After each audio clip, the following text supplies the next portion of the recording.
ये कि 21 वर्ष छूटे हो गया। और हम लोग भगवान प्रथम पूज भगवान गणेश जी को प्रणाम करते हैं। जय गणेश। माता शारदे की जय, जय। माँ पार्वती की जय, देवों के देव महादेव की जय, कार्तिकेय स्वामी की जय, माता सीता की, प्रभु श्री राम जी की, लखन लाल जी की, भरत जी की, शत्रुघ्न जी की जय, श्री राधा रानी बिहारी जी की जय, भगवान लक्ष्मी नारायण को प्रणाम है, अपने सदगुरु को प्रणाम है, अपने अपने माता पिता को प्रणाम है और सबके हृदय में विराजमान भगवान लक्ष्मी नारायण को प्रणाम है। ठाकुर की खूब खूब खूब खूब खूब कृपा हो रही है हम सबके ऊपर। और हर अध्याय का एक एक श्लोक और उसकी जो व्याख्या है वो इतनी सुंदर है, इतनी सारगर्भित है, इतनी अच्छी है कि बस आपके अंदर टर्निंग पॉइंट आ जाए तो एक एक एक सत्संग आपके जो जन्म जन्मांतर के इधर उधर के दौड़ धूप है, बहुत से प्रश्न है, वो आपका समाधान हो जाए।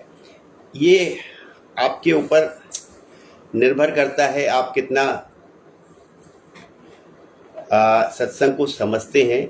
और ये हमेशा से कहा गया है कि ये जो आपको ज्ञान है, जो समझ है, जो टर्निंग पॉइंट है, वो कहिए तो एक सत्संग में हो जाए, एक दो व्याख्याओं में हो जाए, और नहीं तो कई जन्म लेने पड़ते हैं आपको, तब भी नहीं आता, तब भी आप भ्रमित होकर के इधर उधर घूमते रहते हैं। तो आज का जो सत्संग है वो भी कुछ इसी बात पे है कि प्रहलाद जी स्तुति कर रहे हैं भगवान की। प्रहलाद जी भगवान की स्तुति कर रहे हैं, और स्तुति करने में जो प्रहलाद जी ने कहा है भगवान के बारे में, वो चीज़ में जो शुरुआत में उन्होंने कहा है, हम उस पर आज पूरा ध्यान केंद्रित करेंगे, पूरा उस पर हम केंद्र अपना बनाएंगे। आप उसको बिल्कुल ध्यान से सुनिए। आपकी दौड़ धूप, आपकी जो भ्रम है, आपके जो बहुत सी फेरे हैं आपके, ये समाप्त हो सकते हैं अगर आप सुन लेंगे, समझ लेंगे तो क्या कहा है उन्होंने कि श्रेष्ठता के अभिमान से युक्त एक ब्राह्मण से, श्रेष्ठता के अभिमान से युक्त एक ब्राह्मण से वो चंडाल श्रेष्ठ है। चंडाल श्रेष्ठ है। श्रेष्ठता के अभिमान से युक्त एक ब्राह्मण से चंडाल श्रेष्ठ है, जिसने अपने मन, वचन, कर्म, धन और प्राण भगवान के चरणों में समर्पित कर रखे हैं। अब इस पे हम पूरा इसके अंदर प्रवेश करेंगे। इस समझ में आया तो जाने कहाँ की दौड़ आप लगाते रहते हैं, आगे भी लगाते रहेंगे आप। ये आपके ऊपर निर्भर करता है कि एक सत्संग इंपॉर्टेंट है, पता नहीं कौन सी बात आपको क्लिक कर जाए, पता नहीं कौन सी बात आपको क्लिक कर जाए। तो गीता में अध्याय 5 में जो श्लोक आया है कि उसका श्लोक का अगर आप और ये जो अभी प्रहलाद जी कह रहे हैं, जो भगवान कृष्ण ने कहा और जो प्रहलाद कह रहे हैं, दोनों में आप देखिए कि कितनी समानता है। भक्त प्रहलाद भी कह रहे हैं और भगवान कृष्ण भी वही कह रहे हैं। तो क्या कहते हैं अध्याय 5 के श्लोक 18 में, ये ज्ञानी जन विद्या, जो ज्ञानी जन विद्या और विनय युक्त, जो ज्ञानी जन विद्या और विनय युक्त ब्राह्मण में, इसमें थोड़ा विस्तार किया गया, इसमें भी हम अच्छे से प्रवेश करेंगे। जो ज्ञानी जन विद्या और विनय युक्त ब्राह्मण में तथा गौ, हाथी, कुत्ते और चांडाल में भी समदर्शी होते हैं। तो 4 चीजें आ गई। ब्राह्मण, हम इस पे आज अच्छे से प्रवेश करेंगे, अच्छे से इसके अंदर जाएंगे। तो आज हमारा यही है कि प्रहलाद जी ने जो बात कही है, और ये सत्संग आप बहुत ध्यान से सुनिए, समझिए। आपकी प्रभु की आपके ऊपर इतनी कृपा है कि आप सत्संग सुनते हो।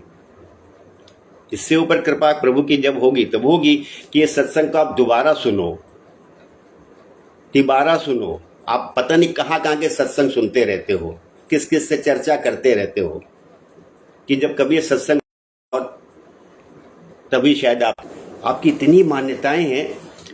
तो प्रहलाद जी ने क्या कहा कि श्रेष्ठता के अभिमान से युक्त ब्राह्मण से वो चंडाल श्रेष्ठ है जिसने अपने मन, वचन, कर्म, धन और प्राण भगवान के चरणों में समर्पित कर रखे हैं। तो थोड़ा सा हम जो उन्होंने प्रहलाद जी ने स्तुति की थोड़ा सा सुनते हैं, फिर यहाँ तक आते हैं, फिर इसमें आगे प्रवेश करते हैं। बट एक एक लाइन बहुत ही ध्यान से सुनिएगा आप। तो प्रहलाद जी के द्वारा नरसिंह भगवान की स्तुति, नारद और ये स्तुति में आगे पीछे जो भी है उसमें भी बहुत हमारे लिए सीखने की शिक्षा की बात है। बट आज हम इस लाइन पे, इस श्लोक को ज्यादा ध्यान दे रहे हैं। नारद जी कहते हैं इस प्रकार, ब्रह्मा, शंकर आदि सभी देवगण नरसिंह भगवान के क्रोधावेश को शांत ना कर सके। देखिए कितनी बड़ी बात है कि भगवान के जो निकटतम है या किसी के भी निकटतम उसकी बात ना संभले तो कहीं काम करते थे संस्थाओं में कि कई बार उनके घर तक हमारा प्रवेश हो गया तो फिर हमारे लिए हमारा काम आसान हो जाता था। तो लेकिन क्या हो गया कि देवताओं ने उन्हें शांत करने के लिए स्वयं लक्ष्मी जी को भेजा। उन्होंने जाकर जब नरसिंह भगवान का वो महान अद्भुत रूप देखा तब भयवश वे भी उनके पास ना जा सके।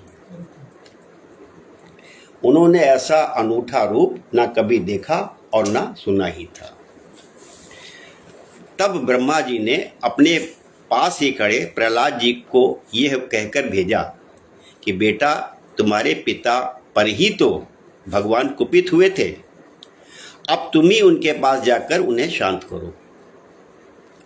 भगवान के परम प्रेमी प्रहलाद जो आज्ञा कह भगवान के पास जाकर नरसिंह भगवान ने देखा कि नन्हा सा बालक मेरे चरणों के पास पड़ा हुआ है, उनका भर आया। उनके कर कमलों का स्पर्श होते ही उनके बचे कुचे अशुभ संस्कार भी झड़ गए। तत्काल उन्हें परम तत्व का साक्षात्कार हो गया। उन्होंने बड़े प्रेम और आनंद में मग्न होकर भगवान के चरण कमलों को अपने हृदय में धारण किया। उस समय उनका सारा शरीर पुलकित हो गया, हृदय में प्रेम की धारा प्रवाहित होने लगी और नेत्रों से आनंद आश्रु झरने लगे।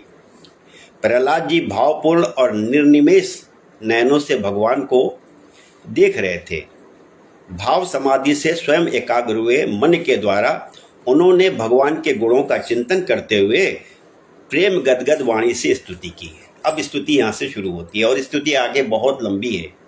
हम तो वहीं पर अभी थोड़ी देर ठहरेंगे जहाँ पर हमारा आज विषय बनाया है हमने। तो प्रहलाद जी ने कहा, ब्रह्मा आदि देवता, ऋषि, मुनि और सिद्ध पुरुषों की बुद्धि निरंतर सत्व गुण में ही स्थित रहती है। वो हमेशा सत्व गुण में रहते हैं, सत्व गुण में रहते हैं, फिर भी अपनी धारा प्रवाह स्तुति और अपने विविध गुणों से आपको अब तक भी संतुष्ट नहीं कर सके। अभी प्रहलाद जी कह रहे हैं कि ब्रह्मा आदि देवता और ऋषि मुनि भी नहीं कर सके। तो जब सतयुग में नहीं कर पाए थे तो आज कर लिया होगा ये आप। फिर हुआ हूं, क्या आप मुझसे संतुष्ट हो सकते हैं?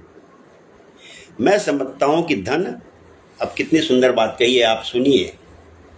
इस स्तुति में आगे बहुत कुछ कहा, यहाँ एक एक श्लोक में क्या कहा है। हम सबको यही सब इसी में हम समाये हुए हैं। हमारे पास क्या है, हमको लगता है कि इससे ही भगवान संतुष्ट होते हैं, खुश होते हैं, हम ही भगवान की भक्ति कर सकते हैं। क्या क्या है? धन, रूप, तप, विद्या, प्रभाव, बल, पौरुष, बुद्धि और योग।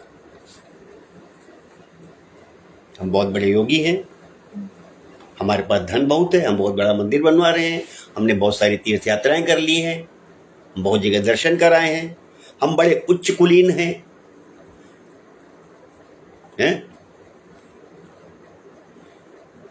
हम बहुत तपस्वी हैं, हमारा ज्ञान हमारे पास बहुत है। कहते हैं ये सभी गुण परम पुरुष भगवान को संतुष्ट करने में समर्थ नहीं है।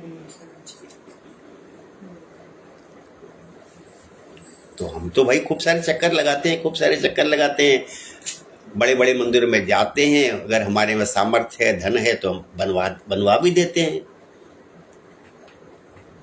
बड़े कठिन कठिन व्रत धारण कर लेते हैं,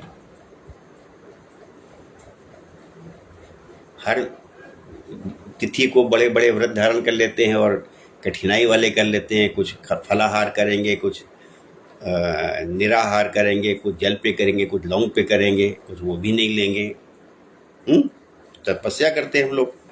कहते हैं ये सभी गुण परम पुरुष भगवान को संतुष्ट करने में समर्थ नहीं है, परंतु भक्ति से तो भगवान गजेंद्र पर भी संतुष्ट हो गए थे। तो मगरमच्छ और गज वाली कहानी आपको पता है। अब आगे जो आज की बात हमने रखी वहां पे आगे कहते हैं कि मेरी समझ से, हमने कहा था कि ब्राह्मण बहुत गुण होंगे, गुण हो सकते, कौन से 12 गुण बताए उन्होंने। क्यों कहते हैं मेरी समझ से इन 12 कमल नाभ के चरण तो क्या, तो उससे वो चांडाल श्रेष्ठ है, उससे वो चांडाल श्रेष्ठ है जिसने अपने मन वचन कर्म धन और प्राण भगवान के चरणों में समर्पित कर रखे हैं। आगे बताया उन्होंने क्यों।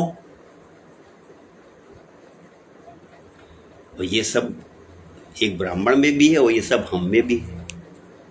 हम यही तो दम मारते रहते हैं, हम बहुत अच्छी पूजा करते हैं, बढ़िया बढ़िया आरती करते हैं, बड़े मन से करते हैं, सुबह शाम रोज करते हैं, भगवान खूब खुश होते होंगे। हाँ पूजा से ये जहाँ ये आ गया कि हम कर रहे हैं वहीं सब गड़बड़ हो गया। लेकिन अभी तो इस आज की जो व्याख्या है, आज का जो सत्संग है, इसमें अभी अंदर हम और गहराई में जाएंगे।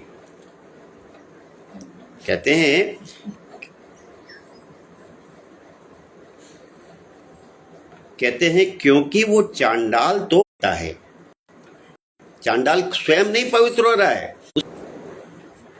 चांडाल के बारे में तो आप सबको पता है कि जो शमशान गृह में होते हैं, मुर्दों को जलाते हैं, जो मरे हुए पशुओं को खींच के ले जाते हैं, उनकी खाल उतारते हैं, जो कहा गया है कि कुत्ते का मांस खाते हैं, वो चांडाल होते हैं। तो कहते हैं चांडाल श्रेष्ठ है, वो चांडाल श्रेष्ठ है। क्योंकि कर देता है। और कहा जो बात जहां पे बिल्कुल बात आ रही है, जो आप सबको सुननी चाहिए, हमारे अंदर भाव कूट के भरा हुआ है। हम यहाँ दर्शन कर रहे हैं, हम वहां दर्शन कर रहे हैं, अभी ये दर्शन बाकी है, अभी वो दर्शन बाकी है। क्यों? क्योंकि वो तो अपने कुल तक को पवित्र कर देता है और बड़प्पन का अभिमान रखने वाला, हमारे अंदर बड़प्पन का श्रेष्ठता का भाव है, हमारे अंदर इस श्रेष्ठता का, हमारे अंदर ये कट्टर लोग होते हैं, लड़ जाते हैं, भिड़ जाते हैं, झगड़ा करते हैं। हम भाई अपने नियम तो कभी नहीं तोड़ते हैं। हम तो उठते हैं, कितने बजे उठते हैं, इतने बजे सोते हैं, इतने बजे पूजा करते हैं, हम ये करते हैं, हम ये करते हैं, हम ये करते हैं। खाते हैं। हाँ जी, हाँ। ये सब भी लोग घर परिवार में उनका कलह क्लेश झगड़ा इसी बात का होता है कि नियम हमें पक्के लागू करने हैं। मैं तो नियम की बहुत मैं तो नियम का बहुत पक्का हूँ, मैं तो नियम की बहुत पक्की हूँ। तो क्या है, उनको हमेशा इस चीज का दिमाग में बैठा हुआ है, उनके अंदर भाव बैठा हुआ है कि मैं करता हूँ, मेरी पूजा दूसरों से ज्यादा कठिन है, ज्यादा नियम वाली है, ज्यादा त्याग वाली है।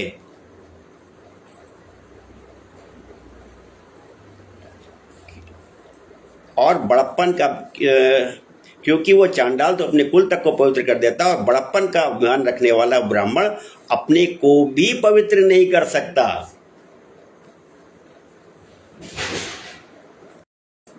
तो ये जो आज यहाँ धर्म का पालन करता हूं, इसलिए अभिमान के कारण उसको वो नहीं अच्छा है, चांडाल ठीक है। तो चांडाल जो है वो भगवान के चरण कमलों को हृदय में धारण करके अपने जो है वचन, कर्म, धन और प्राण जो है भगवान को समर्पित करता है। अब ये जो आपको बैठा हुआ है अंदर भाव और जो आप करते हो, थोड़ा सा समझने की कोशिश करो। हर जगह मंदिरों में, आपने घर में लाके चरण पादुका स्थापित कर लेते हैं और उन चरण पादुकाओं को आप मस्तक नवाते हैं और आप सोचते हैं कि ये भगवान के चरणों कमल को हृदय में धारण करना हो गया। आप सोचते हो कि ये भगवान के चरण कमल को हृदय में धारण हो गया। भगवान के चरण कमल को हृदय में धारण करने का मतलब यह है कि भगवान के पद चिन्हों पर चलना, भगवान के बताए हुए रास्ते पर चलना। चरण कमल धारण करने का मतलब ये होता है। तभी आप जो है कर्म से, वचन से, मन से, तभी चरण कमल धारण करने का कोई मतलब है। आप जो हर जगह जाकर के चरण पादुका बनी होती है उसमें मस्तक नवा देते हो, वो पूरी तरह से भगवान के धारण करना नहीं है। जब आप तब वो चरण कमल को आप धारण कर रहे होते हैं। तो यहाँ अब थोड़ी बात जो है आपको, इसलिए हमने कहा कि आज हम गीता का वो श्लोक भी ले रहे हैं और ये भी ले रहे हैं। दोनों में कुछ कुछ समानता और कुछ उसमें इससे अधिक बात, कुछ कुछ समानता, कुछ कुछ इससे अधिक बात भी है।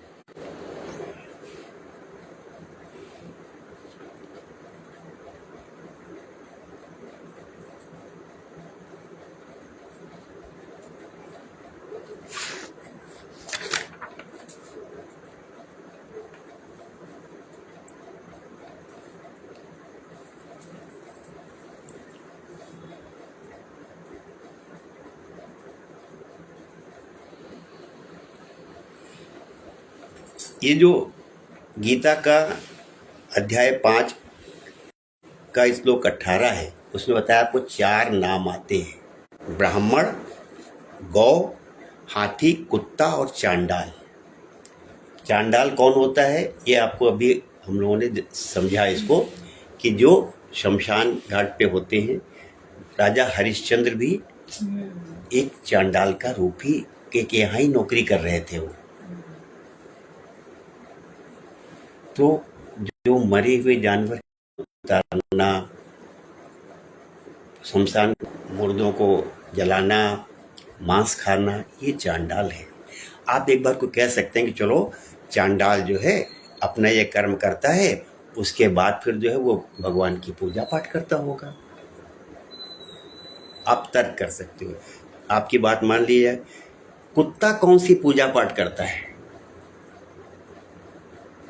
कुत्ता कौन से व्रत रखता है? कौन सी तिथि वाला व्रत कुत्ता रह रहा है? एक हाथी कौन सी तिथि का व्रत रखता है?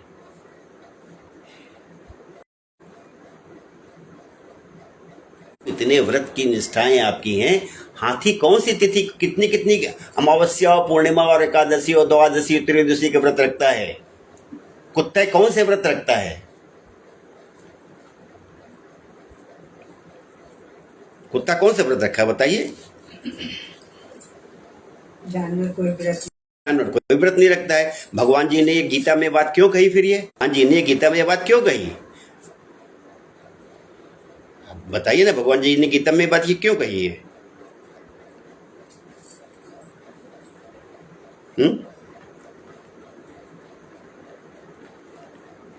आपको यही बात समझनी है कि ये जो आपको आज कह रहे हैं कि अगर आप चाहो तो आपको एक सत्संग के सत्र में ही आपके जन्म जन्मांतर के जो ये जो आपके भ्रम है इनका निवारण हो सकता है और आपको ज्ञान की प्राप्ति हो सकती है। और नहीं होना तो आप सत्संग सुनते रहे और न जाने पहले कुछ कितने ही करते रहोगे, आप ऐसे ही करते रहोगे।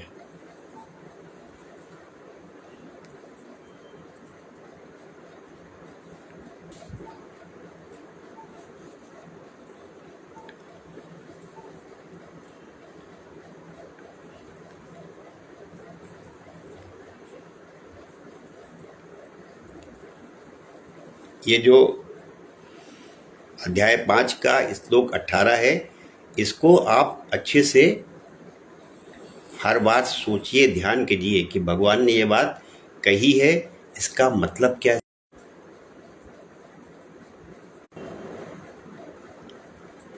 और यही प्रहलाद जी भी कह रहे हैं कि एक श्रेष्ठता के अभिमान से युक्त ब्राह्मण से चांडाल श्रेष्ठ है।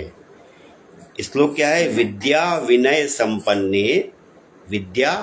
संपन्ने ब्राह्मणे गवि हस्तिनी सुनि चैव स्वपाके च पंडिताः समदर्शिना। विद्या विनय संपन्ने ब्राह्मणे गवि हस्तिनी स्वपाके च पंडिताः समदर्शिना। कि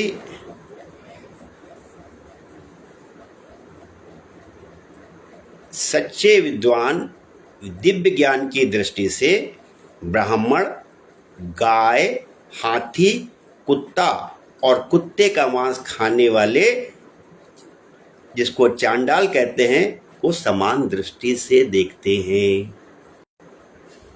तो आप क्या करते हो? आप चांडाल के, आप ब्राह्मण के तो क्या करते हो? पैर छूते हो। ब्राह्मण क्या? पैर छूते हो।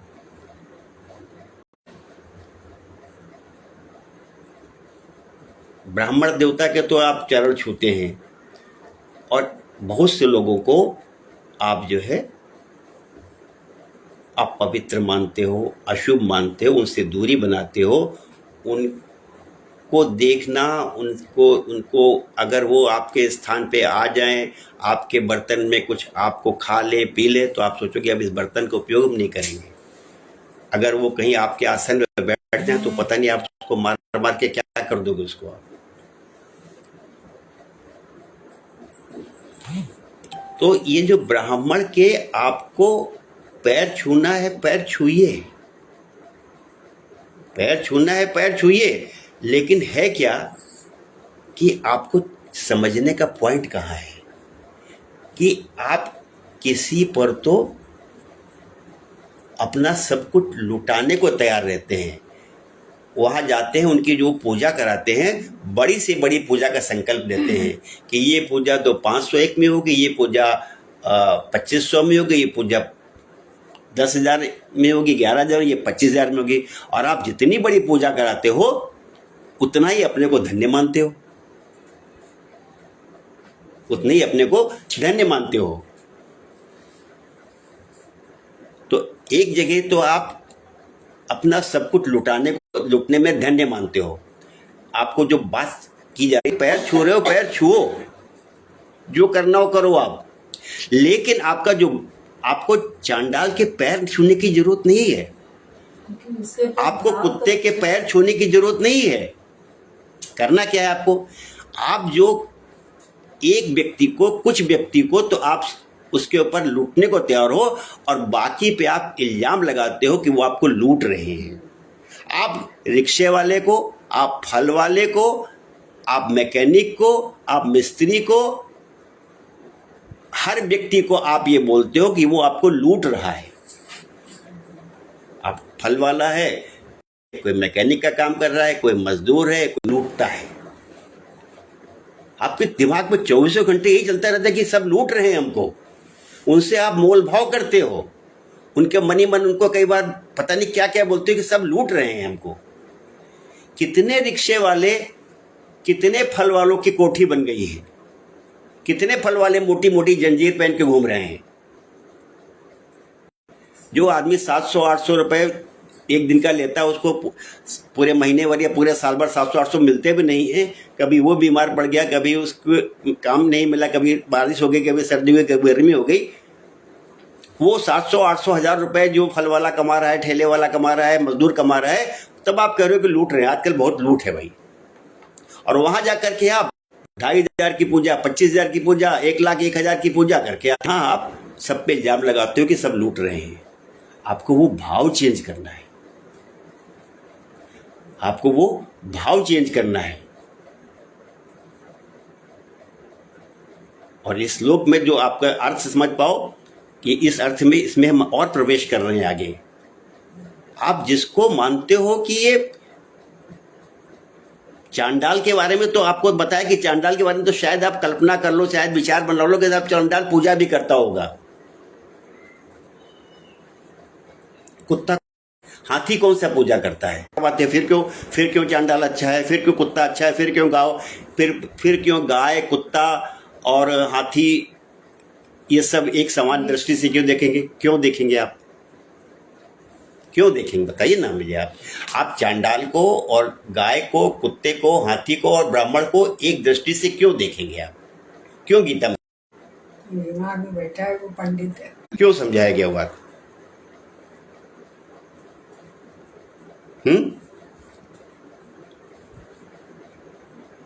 ये पॉइंट अगर आपकी समझ में आ जाए तो आपके जन्म जन्मांतर के जो भ्रम है वो निवारण हो जाए।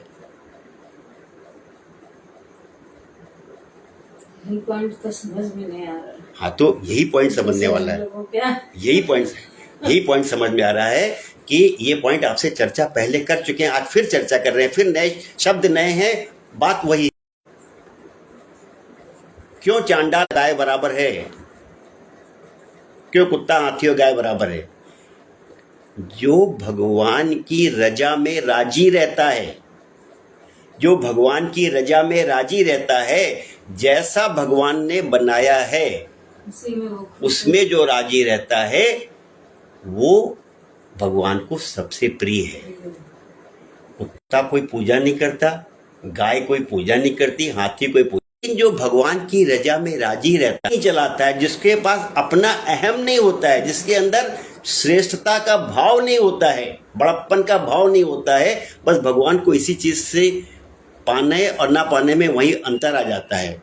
जिसके अंदर अभिमान आ गया, जिसके अंदर श्रेष्ठता का भाव आ गया, जो भगवान की रजा में राजी नहीं है,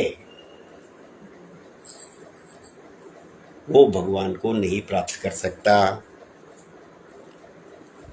आप खाली पूजा को जो अभिषेक कर रहे हो, जो नहला कर रहे हो, दीपक दिखा रहे हो, भोग लगा रहे हो, आप यही पूजा मान रहे हो। पूजा क्या है? आपका जो धर्म है, धर्म क्या है?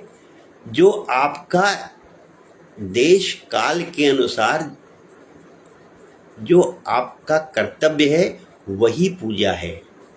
जो अपने कर्तव्य कर्मों को करता है वो पूजा कर रहा है, कर्म ही पूजा है, वर्क इज वर्शिप।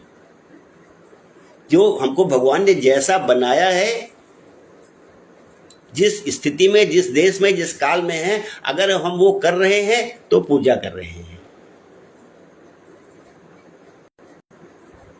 हम विद्यार्थी हैं, विद्या अध्ययन कर रहे हैं, वो पूजा है। हम कर्मचारी हैं, अपने ऑफिस में काम कर रहे हैं, वो पूजा है। हम स्त्री हैं तो हम माँ के, हम पत्नी के फर्ज निभा रहे हैं, वो पूजा है। हम परिवार का भरण पोषण कर रहे हैं, वो पूजा है। आप क्या पूजा समझते हो? भगवान ने गीता में क्या कहा था अर्जुन को कि तू अपने क्षत्रिय धर्म का पालन कर। धर्म कौन सा? क्षत्रिय धर्म। आप मानते हो कि ये जो अहिंसा है, हिंसा है, ये पूजा की कोई विषय वस्तु है। अगर आप क्षत्रिय हो तो आपको धर्म के रक्षार्थ अपने कर्तव्यों की पूर्ति करने के लिए जो उसका वध करना भी वो एक। कल भी कहीं बातचीत चल रही थी तो उसमें भी जो है आपको ये बात इस श्लोक में आई है कि जिसको कह रहे थे कि भाई साहब हम मच्छर को नहीं मारेंगे, मच्छर में भी तो भगवान का अंश होता है।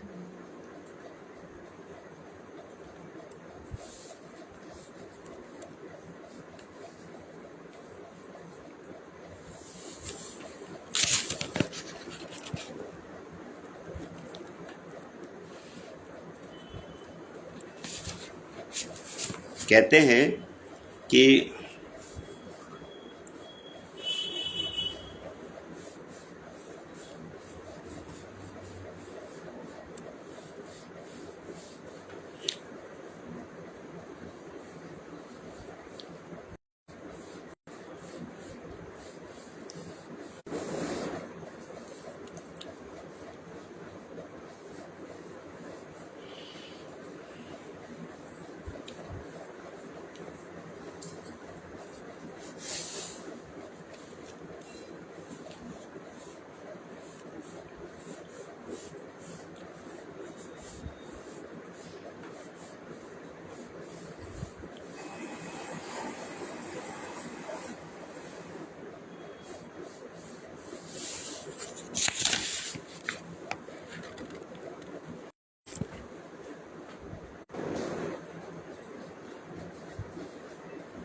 तो इसमें अभी कहीं इसमें इस चीज़ का आया है कि सर्प और बिच्छू के मारे जाने पे सज्जन भी प्रसन्न होते हैं। सर्प और बिच्छुओं के मारे जाने पे सज्जन प्रसन्न होते हैं। तो इसीलिए उन्होंने कहा कि जो उनके पिता का वध किया था उसमें भी भगवान ने धर्म का कार्य किया है। तो इसलिए अर्जुन को भगवान ने युद्ध करने के लिए प्रेरित किया, क्योंकि वो क्षत्रिय थे। क्षत्रिय का काम रक्षा करना है, शत्रुओं का विनाश करना है। तो आ रही थी ये जो इसका बड़ी अच्छी सी व्याख्या उन्होंने की है स्वामी जी ने, कि वे ज्ञानी जन विद्या और विनय युक्त ब्राह्मण में तथा गौ, हाथी, कुत्ते और चांडाल में भी समदर्शी होते हैं। जब हम ज्ञान के परिप्रेक्ष्य से चीज़ों को देखते हैं तो उसे प्रज्ञा चक्षु कहते हैं, ज्ञान के जो नेत्र होते हैं, जिसका अर्थ है ज्ञान की आंखों से। श्री कृष्ण इसी भाव को व्यक्त करने के लिए विद्या संपन्न शब्द का उपयोग करते हैं, लेकिन वे इसमें विनय होते हैं, जिसका अर्थ है विनम्रता। दिव्य विनम्रता के भाव से युक्त होता है, जबकि सतही किताबी ज्ञान विद्वता के अभिमान से युक्त होता है। हमने इतनी पुस्तकें पढ़ ली हैं, हम इतनी किताबें रोज पढ़ते हैं, हम ये 40 रोज पढ़ते हैं। इस श्लोक में बताते हैं कि दिव्य ज्ञान किस प्रकार से भिन्न दृष्टि प्रदान करता है। ज्ञान से परिपूर्ण भक्त सभी प्राणियों को ईश्वर के अंश स्वरूप आत्मा के रूप में देखते हैं और अतः वे सभी दिव्य स्वरूप के हैं। श्री कृष्ण द्वारा दिए गए उदाहरण एक दूसरे से बिल्कुल विपरीत प्रजातियों और जीवन रूपों के हैं। पूजा अर्चना करने वाले वैदिक ब्राह्मण का सम्मान किया जाता है, जबकि कुत्ते का मांस खाने वाले को आमतौर पर समाज में बहिष्कृत माना जाता है। गाय का उदाहरण मनुष्य का, लेकिन कुत्ते का नहीं। हाथी का उपयोग समारोह में किया जाता है, जबकि ना तो गाय और ना कुत्ते का। भौतिक दृष्टि से ये प्रजातियां हमारे ग्रह पर जीवन के विभिन्न रूपों में एक दूसरे से बिल्कुल भिन्न हैं, परंतु आध्यात्मिक ज्ञान से परिपूर्ण सच्चा विद्वान इन सभी को शाश्वत आत्मा के रूप में देखता है और अतः उन्हें समान दृष्टि से देखता है। वेद इस विचार का समर्थन नहीं करते कि ब्राह्मण पुजारी वर्ग उच्च जाति के हैं। हम क्या करते हैं, हम जाति के हिसाब से किसी को मान सम्मान या असम्मान करते हैं। वेद इस विचार का समर्थन नहीं करते कि ब्राह्मण उच्च जाति के हैं, जबकि शूद्र माने श्रमिक वर्ग निम्न जाति के हैं। ज्ञान का दृष्टिकोण यह है कि यद्यपि ब्राह्मण पूजा पाठ करते हैं, क्षत्रिय समाज का संचालन करते हैं, वैश्य व्यापार करते हैं और शूद्र श्रम करते हैं, फिर भी वे सभी शाश्वत आत्माएं हैं जो ईश्वर के छोटे छोटे अंश हैं और इसलिए एक समान हैं। तो बात वहां पे आ रही थी कि हमने धर्म का सही अर्थ नहीं समझा। हम धर्म को पूजा पाठ समझते हैं और जो पूजा पाठ कर रहा है, जो आपसे करवा रहा है, आप उसको अपने को श्रेष्ठ मानते हो, जो करवा रहा है उसको श्रेष्ठ मानते हो। बाकी के प्रति आपकी धारणा है करने वाले लोग, और इसका प्रभाव क्या है, इसका असर क्या है, इसके कारण हमारे ऊपर क्या दोष लग रहा है, हमारा क्या विनाश हो रहा है। ये जिन जिन को आप नीचा मान रहे हो ना, जिन जिन को आप अपवित्र और अशुभ मान रहे हो, यही धर्मांतरण होता है। यही लोग दूसरा धर्म अपनाते हैं। तो धर्मांतरण कराने के उत्तरदायी, धर्मांतरण कराने का दोषारोपण हमारे सब के ऊपर है। धर्मांतरण कराने का दोषारोपण हम सब पे है। जो जो अपने को है, जो जो अपने को बहुत शुद्ध और पवित्र को श्रेष्ठ मानता है, जो अपने को ज्यादा पूजा पाठी मानता है, भगवान के हिसाब से धर्म वो धर्म है, कहते हैं कि जिस देश काल में जन्म लिया बलिदान उसी पर हो जाए। जिस देश काल में जन्म लिया बलिदान उसी पर हो जाए। हमने जिस देश में जन्म लिया है, जिस समय जन्म लिया है, वो कर्तव्य है, वो कर्म है, वो धर्म है।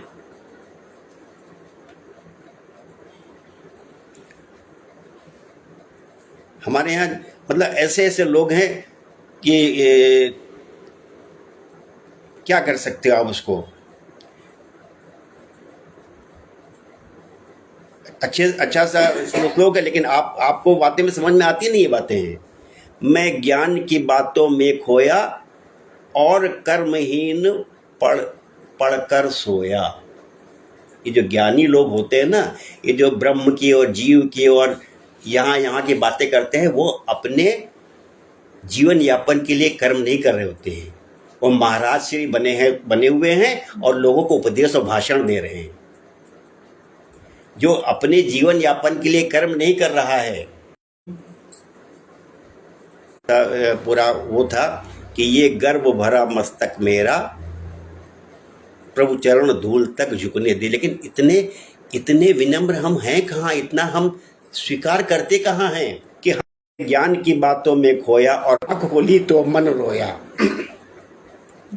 जग सोए मुझको जगने दे, ये गर्भ भरा मस्तक मेरा प्रभु चरण धूल तक झुकने दे।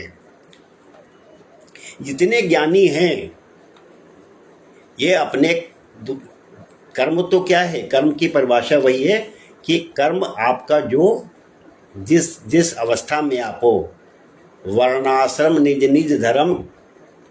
ये वहाँ पर राम राज्य की जब उन्होंने चर्चा की कि वर्ण आश्रम निज निज धर्म, कि आप जिस वर्ण में हैं। अब हम अगर डॉक्टर हैं तो हमें डॉक्टर का काम अच्छा नहीं लग रहा है, हम अगर अध्यापक है तो हमें अध्यापक को छोड़ के बाकी सारे अच्छे लग रहे हैं,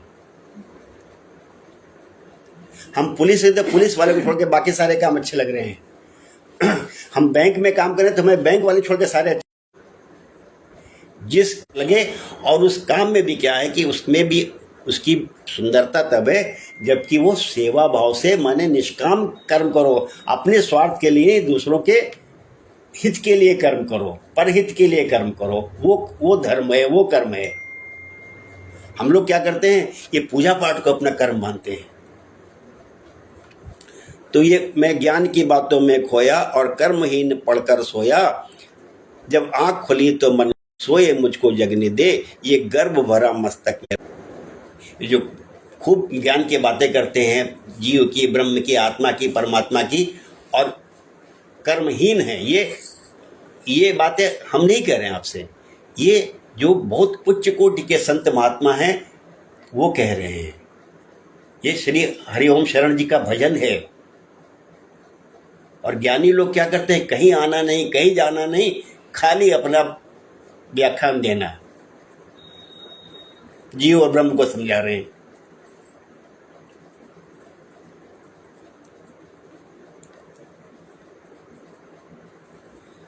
तो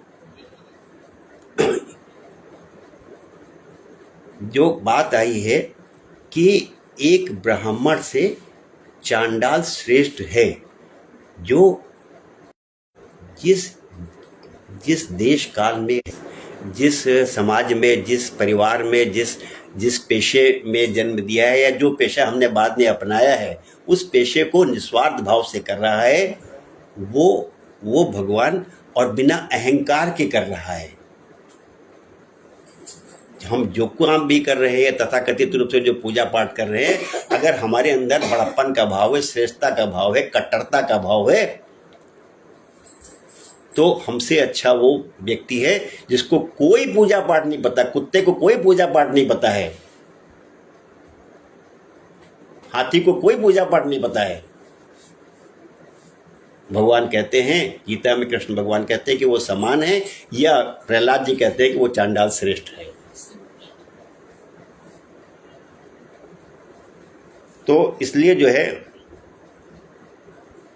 ये जो श्लोक हमने आपको इसलिए आज इस पे ज़्यादा फोकस किया कि आप इस धर्म के इस अर्थ को समझिए,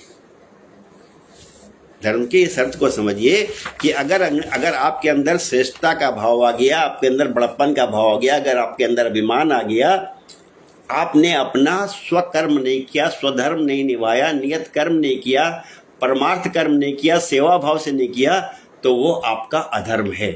और इस अधर्म का साक्षात आपको दुष्परिणाम मिल रहा है, जो आप लोग दूसरे वर्ग में चले जा रहे हैं। हम पे सारे व्यापार कर रहे हैं, उनके स्कूल चल रहे हैं, उनके कॉलेज चल रहे हैं, उनके हॉस्टल चल रहे हैं, उनके व्यापार चल रहे हैं, उनके वो सब कुछ कर रहे हैं। और आप उनका किस लिए सम्मान कर रहे हो? क्योंकि आपको भी जो अपना कर्म नहीं करना है, स्वकर्म नहीं करना है, आपको नियत कर्म नहीं करना है, आपको कुछ चमत्कार होकर के आपको मोक्ष चाहिए, लेकिन मोक्ष तो भगवान कह रहे हैं नहीं मिलेगा आपको अगर आप अपना स्वकर्म नहीं करते हो। जिस देश काल में जन्म लिया, बलिदान उसी पर हो जाए। हम अपने देश से सुखी से संतुष्ट नहीं है, हम अपने घर परिवार से संतुष्ट नहीं है, कोई अपने माँ बाप से संतुष्ट नहीं होता है, किसी को अपने माँ बाप बड़े बिछड़े और पिछड़े लगते हैं। तो धर्म का मूल अर्थ समझिए। भगवान ने कहा है गीता में भी और श्रीमद् भागवत महापुराण में भी कि आपको समदृष्टि रखनी है, एक चांडाल में भी, एक कुत्ते में भी, एक गाय में भी और एक ब्राह्मण में भी। और ब्राह्मण अगर रखता है, श्रेष्ठता का बहुत भाव रखता है, आपको स्पष्ट हो जाएगा। और आप जिन जिन का निरादर करते हो, जिन जिन का आप चोर लुटेरा डाकू समझते हो, उनका अगर आप सम्मान कर दो तो सही पूजा यही है आपकी। बाकी जिसका आपको जो करानी सब पूजा कराते रहिए, लेकिन कम से कम आज का सत्संग भी बहुत बढ़िया है। प्रहलाद जी तो भक्त शिरोमणि हैं और हम सब सनातनियों के लिए एक मार्गदर्शक हैं। उन्होंने भले ही वो राक्षस कुल में जन्म लिया हो, लेकिन चूंकि उनका संस्कार जो है वो गर्भ से ही एक था, तो वो प्रदर्शित होती है। उन्होंने बिल्कुल सही बताया कि भाई आदमी कर्म से बड़ा होता है ना, न कि कौन सा काम कर रहा है उससे बड़ा होता है। अगर ब्राह्मण अपना कार्य जो है अभिमान पूर्वक और श्रेष्ठता भाव रख के कर रहा है, तो फिर अभिमान जो है वो धर्म के मोबाइल देख रहा है, बच्चों को नहीं पढ़ा रहा है, तो वो अपना कर्तव्य नहीं कर रहा है। तो कर्तव्य की मतलब जिसको भगवान ने जिस लायक बनाया है, डॉक्टर अगर मरीज को सही से नहीं करता है, वो खाली देखता है कि पैसा ज्यादा कहाँ मिल रहा है, उस पेशेंट को ध्यान दे रहा है, जो जहाँ पैसा नहीं मिल रहा है उसको ध्यान नहीं दे रहा है, तो वो अपने डॉक्टरी का जो है उसका एक कर्तव्य होना चाहिए, उस कर्तव्य को सही से नहीं निभा रहा है, यानी कि वो अधर्म कर रहा है। अगर एक जूता चलने वाला अपने काम को ईमानदारी से करके और कर रहा है, तो वो धर्म का कार्य कर रहा है। तो भगवान को जो अपने कर्तव्य के प्रति समर्पित हैं, वो प्रिय है। तो हमको आपने बताया कि बड़प्पन का भाव नहीं होना चाहिए, श्रेष्ठता का भाव नहीं होना चाहिए। तो सही है कि अगर हमें सीखने को, तो हम छोटे लोगों से भी सीख सकते हैं। सीखते ही हैं, मतलब सीखते तो है ही है, छोटे लोगों से भी सीखते हैं। तो हम सोचते हैं कि हाँ हम श्रेष्ठ है, तो छोटे से कैसे पूछे, छोटे से कैसे मदद लें, तो ये गलत है। हम श्रेष्ठ बन के कभी भगवान को प्रिय नहीं हो सकते। बहुत सुंदर बात है भैया। ये सत्संग हम अंदर का भाव तो यही ईश्वर की इच्छा है कि अगर सत्संग का मूल समझ जाओ आप, तो आप बहुत बड़ा धर्म का कार्य करोगे आप। जी अगर परमात्मा की बनाई हुई सृष्टि के कण कण से प्रत्येक चर और अचर में दर्शन करोगे, उसका मान सम्मान करोगे, किसी एक का ही मान सम्मान ना करके सबका मान सम्मान करोगे, तभी आप वास्तविक पूजा भक्ति कर रहे हो। अगर आपकी समझ में ये आ जाए, कहा गया दाई में भी राम है, कसाई में भी राम है। जी और रैदास जी जो है वो चमड़े का काम करते थे, कबीर दास जी जुल्हे थे, ठीक है। और आपको पहले बता चुके हैं कि जो भागवत जी सुना रहे हैं वो सूत जी सुना रहे हैं। सूत जी माने जिनकी माँ और पिता के अलग अलग कुल हैं, एक ऊंची जात से एक नीची जात से है। और आधुनिक युग में भी जैसे हमारे यहाँ युक्तेश्वर स्वामी क्रिया योग के वो नॉन ब्राह्मण थे। स्वामी विवेकानंद जिनका इतना बड़ा वो है, लेकिन स्वामी विवेकानंद नॉन ब्राह्मण थे। महात्मा गांधी नॉन ब्राह्मण थे। आप ये ब्राह्मण के चक्कर में कहाँ पड़े हुए हो?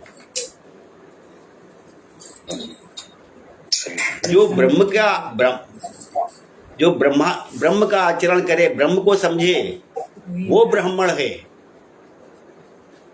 आप ऐसा ब्राह्मण लोग ऐसे पंडित का बना दिया है कि पंडित तो आपको प्राचीन काल से लेके सूत जी से लेकर के युक्तेश्वर स्वामी से लेकर के अपने विवेकानंद जी से लेकर के, अब इनकी कास्ट हम नहीं बता रहे आपको क्योंकि वो अच्छा नहीं लगता है बताने कि इतना पर्याप्त है बताना आपके लिए कि वो नॉन ब्राह्मण थे। महात्मा गांधी नॉन ब्राह्मण थे। जी सही बात। तो ये सत्संग, एक सत्संग इम्पोर्टेंट है। अगर आज का सत्संग भी आपको समझ में आ जाए तो हमारा आपका कल्याण हो जाएगा। बताइए नमिता जी, बताइए कुछ।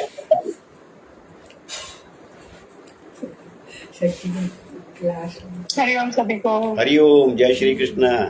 जय श्री कृष्णा। अच्छा था बहुत आज का सत्संग। काका जी ने बहुत अच्छे से उसको बाद में समाप्त किया, और आपने जो मेन बताया वो सुंदर लगा कि जो अपना कर्म है उससे उसको करो अच्छे से। किसी तरह का भेदभाव किसी को मत रखो, सब भगवान के जन है, ऐसा भाव रखो। तो ये अच्छा था, अच्छी लर्निंग मिली। भैया बेटा अच्छा था। हम तो यही सबसे प्रार्थना करेंगे कि भैया ये सत्संग अच्छा था, बहुत सुंदर बात है। आप अटेंड करते हो ये भी अच्छी बात है, लेकिन अच्छा हर आज का सत्संग बहुत अच्छा था। इस सत्संग को आप अमल में ला पाओ तो और अच्छी बात है। आप इसको एक दो बार सुनो, तीसरी बार सुनो। अगर कमी हो तो उसको पॉइंट आउट करो, उसकी आलोचना भी करो, लेकिन अच्छा था तो एक से अधिक बार सुनो उसको अमल में लाओ उसको। अमल वाला पार्ट ही मुश्किल है।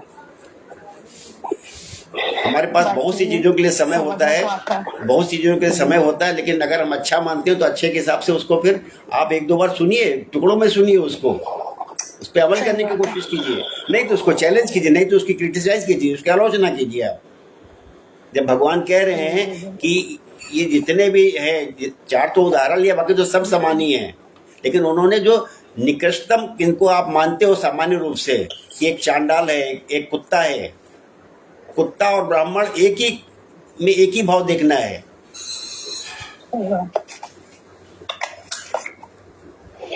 तो वो भाव हमारे में आना चाहिए। और कर्तव्य जो मतलब धर्म क्या है, धर्म का तो बात खूब अच्छे से हम लोग व्याख्या कर चुके हैं। धर्म समझ तो जाओ अपना। आप जिस अवस्था में, जिस आयु में, जिस देश में, जिस काल में हैं, उसके हिसाब से फर्ज निभाओ अपना। ये धर्म हो गया आपका। लेकिन ये बहुत लीक से हटके कह रहे हैं, बात कह रहे हैं, इसलिए आसानी से अंदर तक हमारे अगर पहुंच रही है तो, लेकिन उस पर अमल नहीं हो पाता। बात सही है। प्रखर भैया बताइए।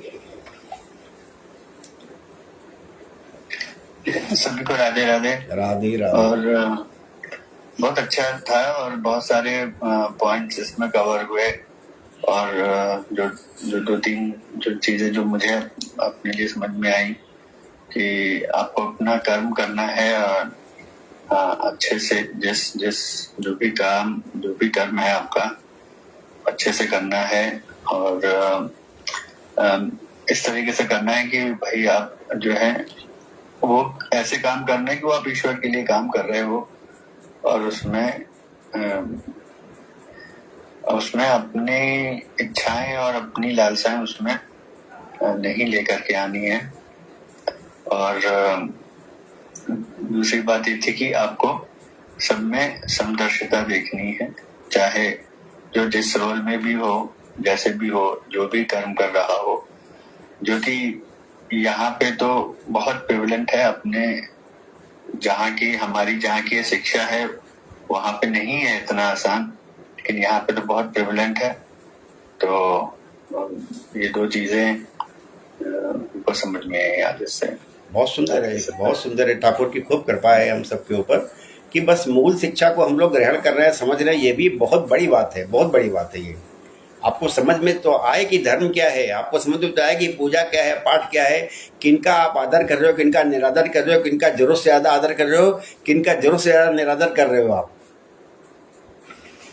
हर आदमी को चोर समझने के जो अंदर हमारे भाव बैठा हुआ है, वो बड़ा अजीब भाव बैठा हुआ है। बेचारे रिक्शे वाले को, मजदूर वाले को, फल वाले को, रेवड़ी वाले को, हम सबको ऐसा बोलते हैं, ऐसा उससे निगोशिएट करते हैं, ऐसा बार्गेन करेंगे। बहुत बड़े बड़े महल और 2 महले खड़े कर रखे हैं। सबको जय श्री कृष्ण, जय श्री राधे राधे। आज आपने जो समझाया है सत्संग में कि सभी, जैसे कोई श्रमिक है उसको हम लोग ये सोचते हैं कि ये बहुत लूट रहे हैं, बहुत कमाई ले रहे हैं ना, और बोलते ही है ऐसा। हाँ, हम लोग बोलते भी रहते हैं ऐसा। सही लगा क्या हुआ?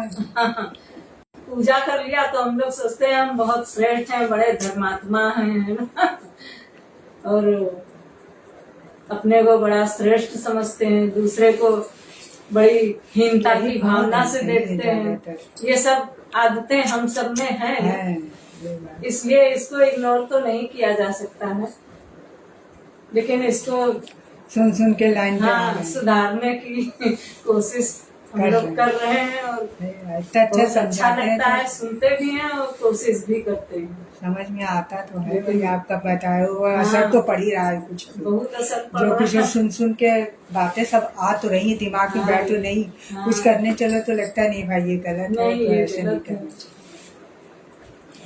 जैसे मजदूर हैं तो उनके बारे में भी हम सोचते हैं कि बहुत ज्यादा मजदूरी ले रहे हैं, काम बहुत कम किया। अगर हमसे कोई कह दे कि एक तसला मिट्टी उठाओ तो हम लोग नहीं उठा पाएंगे, वो लोग तो दिन भर बोलते हैं। वो आपका ये कहना बिल्कुल सही, लेकिन इसका दूसरी तरह से देखिए कि ये जो जिनके यहाँ आप लुटा के आ रहे हो, जो आपको ले रहे हैं, जिनको वो कितना उन्होंने इकट्ठा कर रखा है, कितना उनके पास है, उनको तो आप नहीं कहते को लूट रहे हैं। वो मंदिर में जाते हैं, सोचते हैं ज्यादा से ज्यादा चढ़ा दें, जी पुजारी को ज्यादा से ज्यादा दे दें, पुजारी को ज्यादा से ज्यादा दे, बिल्कुल सही, जरूरत है उसको देने के लिए हम लोग सही बात नहीं। अभी अपनी प्रशंसा स्वयं करने का अच्छा नहीं बात होती है, लेकिन आपको वैसे ही चर्चा करना चाहें कि हम लोग जाते हैं किसी तीर्थ स्थल में, दो कोई बात नहीं, हमें कोई दिक्कत नहीं है, दो उसको, लेकिन ये सब प्रोफेशनल बैठे हैं, जितने वहाँ भीख मांगने के लिए बैठे हैं, ये सब प्रोफेशनल हैं। ये इनकी गद्दी जब खोली जाती है इनका न रहने पे, तो इनके पास मैंने कितना निकलता है, इनके पास निकलता है, ये सब धंधा कर रहे हैं। अभी कल हम लोग दर्शन करने गए, एक लेडी थी, वो सफाई का काम कर रही थी, उसको हमने कितना दिया ये मायने नहीं रखता है, उसको मैंने 20 रुपए दिए, मान लो 20 रुपए दिए, लेकिन उसकी तारीफ कर दी। वो 20 रुपए और उसकी तारीफ ने उसके अंदर कितना अंदर का भाव डाला होगा कि वो 20 रुपए शायद बहुत बड़ी चीज हुई, आप कहीं 200 रुपए दिए होंगे तो शायद वो 200 रुपए से 20 रुपए बड़ी चीज है। कल हमने वो सफाई कर रही थी, उसको वैसे ही तारीफ करके कि बहुत अच्छा काम कर रही हो, ऐसे ही काम करो और अच्छा काम करो।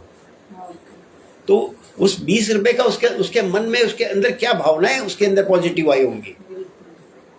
आप 200 रुपए और 2000 रुपए लुटा के चले आओ, वो सब प्रोफेशनल बैठे हुए हैं। आप वो सफाई करने वाले तो डांटते हो, फटकारते हो, गाली देते हो, अबे तबे के बात करते हो। जो श्रम की आप कदर नहीं करते हो, श्रम की इज्जत नहीं करते हो। जो बेगारी कर रहा है, जो बैठा निठल्ला बैठ के मांग रहा है, उसको आप दे के आ रहे हो, और जो श्रम कर रहा है उसको आप जो है नकार रहे हो, उसका निरादर कर रहे हो। आप उसको नहीं 20 रुपए भी मत दो उसको, लेकिन उसको गाली मत दो, उसका निरादर मत करो, उसके काम की तारीफ कर दो, भैया बहुत अच्छा काम कर रहे हो। आपको नहीं अच्छा लगता है बात, हमने कहा किसी को कल, भैया कॉफी तुमने बहुत बढ़िया बनाती हो, कल तुम जरा सैंडविच बढ़िया बना देना। अब उसको कॉफी बढ़िया बनाते हो कह दिया तो उसके अंदर का एक भाव ही दूसरा आ गया, उसके अंदर एक खुशी आ गई। आप तारीफ तो करते ही नहीं किसी को, तारीफ तो करो कम से कम किसी की। आप पैसा देने कोई जरूरी नहीं होता है। से वचन तो अच्छे बोलो, क्या उससे बहुत फर्क पड़ता है। चलिए बॉस, आप कुछ अपनी बात रखिए, समय आपको समय से करना था, थोड़ा लेट तो हो गया। सर जी आप हैं सत्संग में जुड़े? आज उनको वो बाहर गए हुए हैं।